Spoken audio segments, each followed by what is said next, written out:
going, everybody? Welcome back to Lifetime Angler. So today, if you're anything like I am, you've struggled with different knots connecting a braided main line to a monofilament or a fluorocarbon leader. So for the longest time myself, I would not use a leader with lines because there wasn't a knot out there that didn't get caught up in the guides. Either that or it's just way too complex to tie. It's a pain in the butt. Felt like it was a waste of my time. I was catching fish as is anyway. Well, there is a knot out there. If you read the title, you know I'm talking about the FG knot.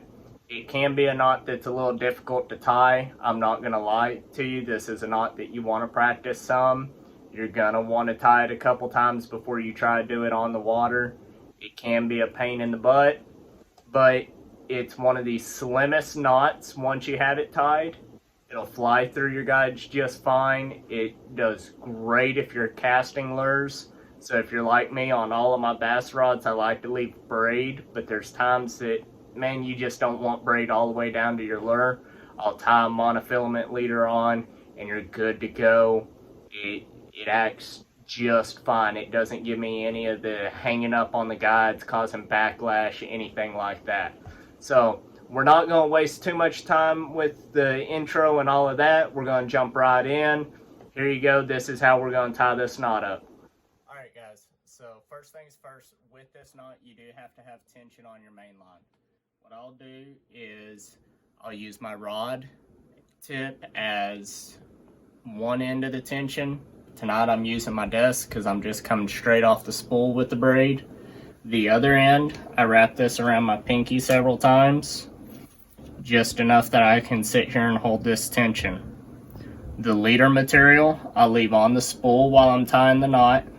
Tuck the spool between my knees or my thighs there to hold it. Now mechanics are real easy. Lay your monofilament over your braid line and you're going to do one wrap over, come back straight, one wrap under, come back straight. So that's 2 and we're going for 20. So that'd be 3, 4, and so on. Now while I'm doing this, guys, it's real important that you come back straight and pull on that mono when you do after each wrap, and that you keep the tension on this braided line even. So you just want to keep going around, pull straight, around, pull straight. If you don't get it pulled straight, trust me, when you're done with your knot, you're gonna see it because the wrap will look very uneven. If you get that, I hate to tell you, but your best bet is to retie the knot. I would not trust it. Now, I don't know how many that was, but we're gonna call it 20 for our demonstration. Now I'm gonna come in and I'm gonna pinch that to hold my wraps. And I'm gonna let the tension off with the main line there. Now, to finish this off, we're going to put a couple half hitches in this braided tag end. So there's one. Go ahead, pull it snug.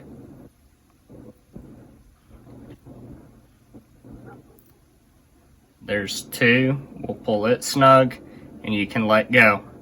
Now you don't have to wet this knot before you cinch it down. What we need to do next is we actually need to pull on this. And what pulling on it's going to do is it's going to dig that braid into the mono and it's going to allow it to grip and keep it from slipping out later. So I'll grab both ends. I'm going to pull. And when you do this, you won't see it on video, but in person you'll see your wraps will kind of shrink up on that braid. Once they do that, you know you're good. You can come in here and cut your mono tag line. I don't have anything to cut this with right now, so we're going to skip that step. But you would cut that as short as what you could, and then finish off with 2 more of these half hitches. And all those are doing at that point is just covering what little bit of tag line you have left on the mono. Because there's always that little bit that stubs out and likes to hang up on every guide down your rod, no matter how small or big your guides are. That this point, I'll go ahead. You can clip off the braided main line as well. So if you're unlike me, if you're doing this right and you've got stuff to cut your line, you don't have either of these tag lines on anymore. And that's what your knot looks like. Now, as we go, this is a knot that I do like to stress test. It's a very picky knot. It's a great knot. It's very thin, very slim, flies through your guides wonderfully, but if it's not tied just right, it can give you problems with slipping. So I like to sit here and I'm gonna pull on this a couple of times just to make sure I'm not getting any slip on that monofilament. And y'all, I'm giving this some pretty good pulls, and I just busted the line, not the knot. As a matter of fact, give me a second here. We'll get a close-up of it to show you that that's not the knot failing, but that is the monofilament that just failed. So there's the mono line. Here, we'll lay it up here on the desk, and if you look in here, you can actually see that the mono is still running through that braided line. That's the mono snapped, not the braid, or not the knot itself. It was the line. That's some real old 25 pound mono, but you know, you pull on it hard enough, it's gonna break like anything else. Okay, so I don't know how well y'all could actually see that there on the close-up, but the knot itself did not fail. It was right before the knot that the line snapped. Again, that's some real old monofilament line that I'm using for these demonstration knots and whatnot. So it's not a knot failure, it is the line failure. Like I said earlier, you pull on line hard enough, you are going to break it. As you can see, it's simple to tie, but it is a little bit difficult to get the right wraps just right. I know it might not have looked that way there, but I promise when you tie it the first 2-3 times, you're going to have a couple wraps that just look weird. They kind of jump up on each other, or they're real spaced out. Y'all, if y'all see that, cut the knot, cut the lines, retie. Don't get frustrated. By the 5th time or so that you tie this knot, you're gonna have it down. Get out there on the water, fish with it. You're gonna love this knot, I promise that. Off topic for tonight, y'all. I want to say thank you to my wife. She helped shoot that for me tying the knot. This wasn't one where I could just set the phone up.